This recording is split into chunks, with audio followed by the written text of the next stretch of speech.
Welcome to my channel. ಇವತ್ತು ನಾನು ಈ ಬದ್ನಿಕಾಯಿ ಅಡಗಾಯಿ ಮಾಡ್ತಾಯಿದ್ದೀನಿ. ನೀವು ಒಂದ್ಸಲ ನಮ್ಮ ಉತ್ತರ ಕರ್ನಾಟಕ ಸ್ಟೈಲ್ದಾಗ ಈ ರೀತಿ ಬದ್ನಿಕಾಯಿ ಅಡಗಾಯಿ ಅಥವಾ ರಸಬಲ್ಲೆ ಅಂತ ಹೇಳ್ತೀವಿ. ಇದನ್ನು ನೀವು ಒಂದ್ಸಲ ಟ್ರೈ ಮಾಡಿರಿ, ತುಂಬ ರುಚಿಯಾಗಿ ಬಂದಿತ್ತು.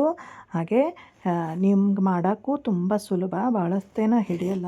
ಒಂದ್ಸಲ ನೀವು ಟ್ರೈ ಮಾಡಿರಿ. ಹಾಗೆ ನನ್ನ ಚಾನಲನ್ನು ಫಸ್ಟ್ ಟೈಮ್ ನೋಡ್ತಾ ಇದ್ದರೆ ನನ್ನ ಚಾನಲನ್ನು ಸಬ್ಸ್ಕ್ರೈಬ್ ಮಾಡ್ಕೊರಿ, ಹಾಗೂ ಬೆಲ್ ಐಕಾನ್ನ ಕ್ಲಿಕ್ ಮಾಡ್ಕೊರಿ. ಯಾಕಂದ್ರೆ ನಾ ಮಾಡುವಂಥ ಎಲ್ಲ ವಿಡಿಯೋಗಳು ಫಸ್ಟ್ ನಿಮಗೆ ಬರ್ತಾವೆ ನೋಡಿರಿ. ಮೊದಲು ಈ ರೆಸಿಪಿ ಮಾಡೋಕೆ ನಾನಿಲ್ಲಿ ಒಂದು ಅರ್ಧ ಕೆಜಿಯಷ್ಟು ಈ ಬದನೆಕಾಯನ್ನು ತೊಗೊಂಡಿನಿ. ನೀವು ಹಸಿರು ಬದನೆಕಾಯನ್ನು ತೊಗೋಬೋದು. ನಾನಿಲ್ಲಿ ಇವುಗಳನ್ನು ಸ್ವಚ್ಛಂಗೆ ನೀರ್ದಾಗ ಒಂದು 2 ಸಲ ತೊಳ್ಕೊಂಡಿನಿ. ಮ್ಯಾಲೆ ಧೂಳ ಮಣ್ಣು ಅದಿರ್ತದೆ, ಅದಕ್ಕೆ ಸ್ವಚ್ಛಂಗೆ ತೊಳ್ಕೊಂಡು ಈ ರೀತಿ ಅವತ್ತರದ್ದು ಸೈಡ್ ಇರುವಂಥ ಮುಳ್ಳನ್ನು ತಕ್ಕೊಂಡು ಈ ತುಂಬ ಕಟ್ ಮಾಡಿ ಈ ರೀತಿ ನಡುವೇ ಹೊಳ್ಕೊತಾ ಇದ್ದೀನಿ. ಪ್ಲಸ್ ಆಕಾರದಾಗ ಕೆಳಗಿನ ಸೈಡ ನೋಡಿರಿ, ಈ ರೀತಿ ಒಳಗೆ ಹೊಳ್ಕೊಂಡು ನೋಡಬೇಕು. ಒಳಗೆ ಹುಳ ಅದು ಇರ್ತಿರ್ತಾವೆ, ಆ ಹುಳ ಅದೆಲ್ಲ ಚೆಕ್ ಮಾಡ್ಕೋಬೇಕು. ನಾ ಎಲ್ಲವನ್ನು ಈ ರೀತಿ ಹೊಳ್ಕೊಂಡು ಸೈಡಲ್ಲಿ ನೀರಾಗ ಹಾಕಿಡ್ತೀನಿ. ಇಲ್ಲಾಂದ್ರೆ ಸ್ವಲ್ಪ ಕಪ್ಪಾಗ್ತಾವೆ ಬದ್ನಿಕಾಯಿ, ನೀರಾಗ ಹಾಕಿಡಬೇಕು. ನಂತರ ನಾನಿಲ್ಲಿ ಇದಕ್ಕೆ ಉಳ್ಳಾಗಡ್ಡಿ ಉದ್ದುದ್ದಂಗೆ ಈ ರೀತಿ ಹೊಳ್ಕೊತಾ ಇದ್ದೀನಿ. ನೀವು ಬೇಕಂದ್ರೆ ಸ್ಕ್ವೇರ್ ಶೇಪ್ದಾಗೂ ಹೊಳ್ಕೊಬೋದು. ನೋಡಿರಿ, ಬದ್ನಿಕಾಯಿನೂ ನಾನು ಸ್ವಲ್ಪ ಗ್ರೇವಿ ಬರಲಿ, ಚೆನ್ನಾಗಿ ಬರಲಿ ಅಂಥೇಳಿ ನಾನು ಇಲ್ಲಿ 1-2 ಬದ್ನಿಕಾಯಿನ ಉದ್ದುದ್ದಾಗಿ ಹೋಳಿ ಸೈಡಲ್ಲಿ ತೆಗೆದಿಟ್ಕೊಂಡಿನಿ. ಹಾಗೆ ಒಂದು ಟೊಮೆಟೊನೂ ಹಾಕ್ಕೊಂಡಿನಿ. ಈಗ ಒಂದು ಫ್ರೈ ಪ್ಯಾನ್ಗೆ 2 ಚಮಚದಷ್ಟು ಶೇಂಗಾ, ಆಮೇಲೆ 1 ಚಮಚದಷ್ಟು ಹವೇಜ, 2 ಚಮಚದಷ್ಟು ಕೊಬ್ಬರಿ, ಆಮೇಲೆ ಕಾರಳ ಅಂದರೆ ಗುರೆಳ್ಳನ್ನು ಹಾಕಿ ಚೆನ್ನಾಗಿ ಫ್ರೈ ಮಾಡ್ಕೊಂಡಿನಿ. ಎಣ್ಣೆ ಇರಲಾರ್ದೇ ಡ್ರೈ ರೋಸ್ಟ್ ಮಾಡ್ಕೊರಿ. ಇದನ್ನು ಆರಿದ್ಮೇಲೆ ನಾವು ಬ್ಲೆಂಡ್ರಿಗೆ ಹಾಕಿ ಈ ರೀತಿ ಸಣ್ಣಂಗೆ ಪುಡಿ ಮಾಡಿಕೊಂಡು ಇದಕ್ಕೆ ಒಂದು ತಾಟದಾಗ ತಕ್ಕೊಂಡು ಇದಕ್ಕೆ ಅರಿಶಿನ ಪುಡಿ, ನಮ್ಮ ಕಡೆ ಮಸಾಲೆ ಖಾರ ಅಂತ ಮಾಡ್ತೇವೆ, ಆ ಮಸಾಲೆ ಖಾರ ಹಾಕ್ಕೊಂಡಿನಿ. ಆಮೇಲೆ ಹುಂಚಿಕಾಯಿ ರಸ, ನೀವು ಬೇಕಂದರೆ ಇಲ್ಲಿ ನಿಂಬೆಹಣ್ಣು ಕೂಡ ನೀವು ಬಳಸ್ಕೋಬೋದು.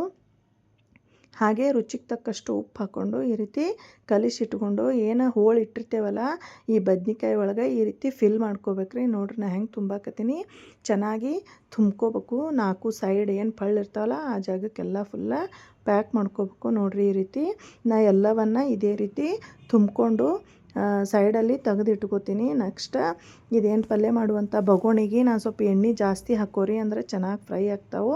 ಅದಕ್ಕೆ ನಾನಿಲ್ಲಿ ಸಾಸಿವೆ, ಆಮೇಲೆ ಬೆಳ್ಳುಳ್ಳಿ, ಜೀರಿಗೆಯನ್ನು ಕುಟ್ಟಿದಂಥದ್ದು ಹಾಕಿನಿ. ಹಾಗೆ ನಾನು ಹೋಳಿಟ್ಟಂಥ ಉಳ್ಳಾಗಡ್ಡಿ ಹಾಕ್ಕೊಂಡು ಅದನ್ನು ಒಂದು 2 ನಿಮಿಷ ಫ್ರೈ ಮಾಡಿಕೊಂಡು ಇದೇನು ತುಂಬಿದಂಥ ಬದ್ನಿಕಾಯಿ, ಆಮೇಲೆ ಹೋಳು ಬದ್ನಿಕಾಯಿ ಎಲ್ಲವನ್ನು ಹಾಕಿ ಈ ರೀತಿ ಉಕ್ಕರಿಸ್ತಾ ಇದ್ದೀನಿ. ನಿಮ್ಮ ಕಡೆ ಉಕ್ಕರಿಸೋದಕ್ಕೆ ಏನಂತಾರಂತ ನನಗೆ ಕಮೆಂಟ್ ಮಾಡಿ ತಿಳಿಸ್ರಿ. ನೋಡಿರಿ, ಇದನ್ನು ಉಕ್ಕರಿಸಿದ್ಮೇಲೆ 1 ನಿಮಿಷ ಈ ರೀತಿ ಮುಚ್ಚಿಟ್ಟು ಸ್ವಲ್ಪ ಬೇಯಿಸ್ಕೊಂಡು ನಂತರ ಇದಕ್ಕೆ ಒಂದು ಸ್ವಲ್ಪ ಚಮಚಲೆ ಚೆನ್ನಾಗಿ ಮತ್ತೊಮ್ಮೆ ಕೈ ಆಡಿಸ್ಕೋಬೇಕು. ಯಾಕಂದ್ರೆ ಕೆಳಗೆ ಹತ್ಕೊಂಡು ಹೊತ್ತುತ್ತದೆ ಅಂಥೇಳಿ ಒಂದು ಸಲ ಕೈ ಆಡಿಸಿ. ಈಗ ಸ್ವಲ್ಪ ಒಂದು 40-30% ಬೇಯ್ದ ಮೇಲೆ ಇದಕ್ಕೆ ನಾವು ಟೊಮೆಟೊ ಮತ್ತು ಹಸಿ ಕರಿಬೇವು ಅಥವಾ ಹಾಕಿ ಚೆನ್ನಾಗಿ ಮತ್ತೊಮ್ಮೆ ಈಗ ತಾಳಿಸ್ಕೋಬೇಕು. ಈ ರೀತಿ ತಾಳಿಸ್ಕೊಂಡ್ಮೇಲೆ ಮತ್ತು ನಾನೇನು ಮಾಡ್ತೀನಿ, ಮತ್ತೊಂದು 2 ನಿಮಿಷದಷ್ಟು ಒಂದು ತಾಟು ಮುಚ್ಚಿ ಮತ್ತು ಬೇಯಿಸ್ಕೋತಾ ಇದ್ದೀನಿ. ನೋಡಿರಿ, ಈಗ ಸ್ವಲ್ಪ ಮತ್ತೊಂದು 20% ಹೆಚ್ಚಿಗೆ ಬೇಯ್ಕೋತಾವ. ಈ ಬೇಯ್ದಾದ್ಮೇಲೆ ನಾವೇನು ಅದು ಫಿಲ್ಲಿಂಗ್ ರೆಡಿ ಮಾಡಿದ್ದೇವಲ್ಲ ಅದು ಸ್ವಲ್ಪ ಉಳಿದಿತ್ತು, ಅದಕ್ಕೆ ಸ್ವಲ್ಪ ನೀರು ಹಾಕಿ ಚೆನ್ನಾಗಿ ಕಲಿಸ್ಕೊಂಡು ಈ ಗ್ರೇವಿ ಮಾಡೋ ಸಲಿಂದ ಅದಕ್ಕೆ ಹಾಕೋತಾ ಇದ್ದೀನಿ. ಸ್ವಲ್ಪ ನೀರು ಹಾಕೋತಾ ಇದ್ದೀನಿ. ಮೊದಲು ನೋಡ್ಕೊರಿ, ನಿಮಗೆ ತಿಳಿಯಾಗಬೇಕು ಅಂದರೆ ಹೆಚ್ಚಿಗೆ ನೀರು ಹಾಕೋರಿ. ಅಲ್ಲಪ್ಪ ಸ್ವಲ್ಪ ನಮ್ಗೆ ಗಟ್ಟಿ ಮುಡಿ ಮೇಲೆ ಬೇಕಂದ್ರೆ ಸ್ವಲ್ಪ ನೀರು ಹಾಕೋರಿ. ಈ ರೀತಿ ಒಂದು ಸಲ ಮಿಕ್ಸ್ ಮಾಡ್ಕೊಂಡು ನೋಡಿನಿ. ಸ್ವಲ್ಪ ನನಗೆ ಯಾಕೋ ಗಟ್ಟಿನೇ ಅನ್ಸಾಕತ್ತಿತ್ತು, ಕುದಿಯೋಕೆ ಸ್ವಲ್ಪ ನೀರು ಬೇಕು.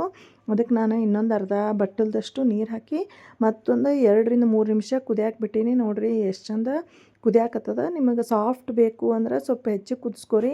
ಅಲ್ಲಪ್ಪ ನಾವು ಬಿರುಸು ಮುಡಿ ಮೇಲೆ ತಿತ್ತೇವಿ ಅಂದ್ರೆ ಸ್ವಲ್ಪ ಕಡಿಮೆ ಕುದಿಸ್ಕೊರಿ. ನೋಡಿರಿ, ಈ ರೀತಿ ಕುದ್ಮೇಲೆ ನಾನು ಈ ಚಪಾತಿ, ರೊಟ್ಟಿ ತುಂಬ ರುಚಿಯಾಗಿರ್ತದೆ. ಅನ್ನಕ್ಕೂ ಕೂಡ ನೀವು ಇದನ್ನು ಹಚ್ಕೊಂಡು ತಿನ್ಬೋದು. ತುಂಬ ರುಚಿಯಾಗಿ ಬಂದಿತ್ತು. ನೀವು ಒಂದು ಸಲ ಇದನ್ನು ರೆಸಿಪಿನ ಟ್ರೈ ಮಾಡಿರಿ. ಹಾಗೆ ಹೇಗೆ ಬಂದಿತ್ತು ಅಂತ ನನಗೂ ಕಮೆಂಟ್ನಲ್ಲಿ ತಿಳಿಸ್ರಿ. ಹಾಗೆ ಈ ವಿಡಿಯೋ ಏನಾದರೂ ಇಷ್ಟ ಆಗಿದ್ದರೆ ಒಂದು ಲೈಕ್ ಮಾಡೋದನ್ನು ಮರಿಬೇಡ್ರಿ. ಹಾಗೆ ನಾನು ಮುಂದಿನ ವಿಡಿಯೋಗಳು ನಿಮಗೆ ಬೇಕು ಅಂದ್ರೆ ನನ್ನ ಚಾನಲನ್ನು ಸಬ್ಸ್ಕ್ರೈಬ್ ಮಾಡಿಕೊಂಡು ಹಾಗೆ ಬೆಲ್ ಬಟನನ್ನು ಕ್ಲಿಕ್ ಮಾಡ್ಕೋರಿ ಅಂತೆ. ಥ್ಯಾಂಕ್ಸ್.